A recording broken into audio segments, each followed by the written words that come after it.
Quiero empezar felicitando a la autora por el documento histórico tan importante que hoy día presenta a la comunidad latina de los Estados Unidos, de las Américas, que es al propio tiempo un documento de historia, pero que es un instrumento de futuro. Porque lo que vive Venezuela en este momento, lo que se llama la tragedia venezolana, resumida en este libro Sangre y Asfalto, que relata simplemente 135 días de barbarie en las calles de Venezuela, no es un problema solamente venezolano, no es siquiera un problema latinoamericano, es un problema de las Américas, es un problema de alcance mundial, al que hay que ponerle fin. Y por eso, cuando digo que este es un instrumento de futuro, estoy viendo el libro de Carol como un documento de plena prueba de los delitos cometidos en el pequeño espacio de 135 días por un régimen que hace muchísimo tiempo ha dejado de ser político y que milita diariamente en lo que es la delincuencia organizada. Y esa es una de las primeras precisiones que tenemos que hacer. Todos ustedes que son luchadores por la libertad y la democracia, gente preocupada en el tema venezolano, tienen que saber que hace 60 años hay un pueblo que se llama Cuba, que tiene el mismo problema que los venezolanos tienen hace 20 años. Y que los nicaragüenses deben saber que Cuba con 60, Venezuela con 20, tienen el mismo problema que ellos tienen hace 13 o 14 años. Y los bolivianos han de saber que Cuba, Venezuela y Nicaragua tienen el mismo problema que Bolivia sufre hace poco más de 13 años. Este es un sistema transnacional de delincuencia organizada en el que nadie se puede dar el lujo de operar local, nacional o regionalmente un tema que es de alcance cuanto menos hemisférico. La primera idea que les quiero dejar es que hay que mirar estos relatos, esta documentación tan importante, como un instrumento de futuro, porque el problema de Venezuela hay que terminarlo. Hay que acabar esta barbarie, porque si no, ¿qué mérito tiene vivir quejándose sin hacer cuestiones objetivas para terminar con el crimen organizado que mata todos los días, que detiene todos los días, que tortura todos los días y que no lo hace solamente en Venezuela? Venezuela es en este momento el detonante para que se recuerde lo que pasa hace 60 años en Cuba. Y Nicaragua, con su lucha y los crímenes que se cometen en el último año, es el detonante para mirar y recordar esto que ya pasaba la historia en Venezuela. Y lo que viene en Bolivia forma parte del mismo escenario. Entonces, con ese marco de referencia de la realidad objetiva, la constatación es que Venezuela es un país ocupado, es un país entregado, que no está solo, porque lo mismo le pasa a Nicaragua, lo mismo le pasa a Bolivia, lo mismo le pasaba al Ecuador. Y el Ecuador está en un proceso de transición después del régimen de Correa por circunstancias propias de la presión política interna, cuya suerte no tienen los países que continúan ocupados. Además de todo esto, estos países que concentran la delincuencia organizada tienen la característica de ser narcoestados.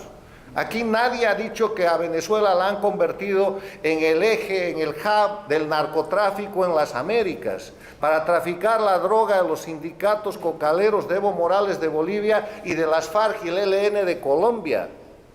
Y que ese conjunto de estados integrados por Cuba, Venezuela, Bolivia y Nicaragua son además una amenaza que utiliza el narcotráfico como instrumento de lucha contra el imperialismo y que no tienen ninguna vergüenza de ir a los foros internacionales como las Naciones Unidas a través de su vocero Evo Morales a decir que la lucha contra el narcotráfico es un instrumento del imperialismo para oprimir a los pueblos. De eso estamos hablando. No solamente estamos hablando de cuestiones muy sensibles y muy graves, como son los presos políticos, las torturas, los asesinatos. Estamos hablando de narcoestados y estamos hablando de ocupación externa.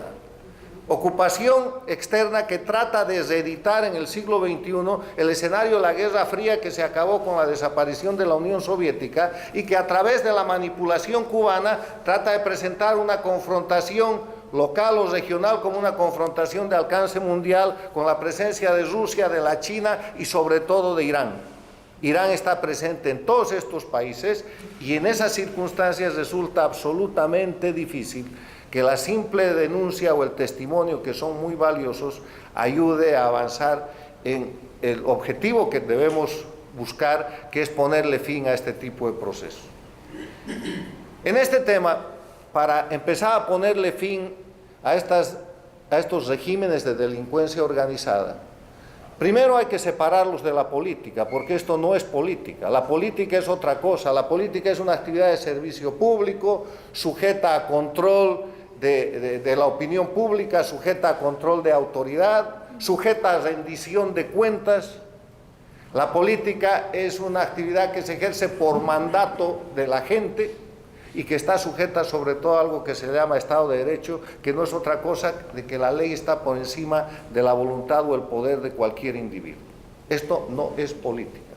La segunda cosa es que esta gente puede permanecer en el tiempo cometiendo las atrocidades y los crímenes que comete a diario porque tiene una extensísima red de cómplices locales y de cómplices internacionales, que todos sabemos o sospechamos quiénes son, pero que muy poca gente tiene el valor de denunciarlos y de señalarlos con el dedo. Comenzando localmente por las oposiciones funcionales, que le hacen el juego político, entre comillas, a estos regímenes de delincuencia organizada para mantenerlos con la farsa de que son regímenes que ganan elecciones. ¿Hace cuánto no hay una elección limpia en Venezuela? ¿Hace cuánto no hay una elección limpia en Nicaragua? Ahora estamos corriendo en Bolivia con la farsa de montar un nuevo fraude electoral para que quien fue elegido por una vez se reelija por cuarta vez. Hay una cantidad de cómplices, y para no hablar de Venezuela, hablaré de mi país. 7 candidatos funcionales participan junto con el candidato inhabilitado para hacer una elección el 20 de octubre de este año en Bolivia y se llaman opositores. Y de ahí la agenda sigue avanzando a una red extensísima de complicidad internacional que pasa por organismos internacionales como las Naciones Unidas, donde parte del Comité de Derechos Humanos está controlado por Cuba, Rusia, China, para hacer favores a sus satélites como Venezuela, Nicaragua y Bolivia. Organizaciones especializadas, prensa internacional que ellos han construido, que forma parte de esa red de complicidad que hoy día dice la solución venezolana es dialogar. ¿Dialogar para qué? Para darle otra botella de oxígeno a un régimen que lo único que sabe a través del diálogo es mantener las atrocidades y permanecer indefinidamente en el poder.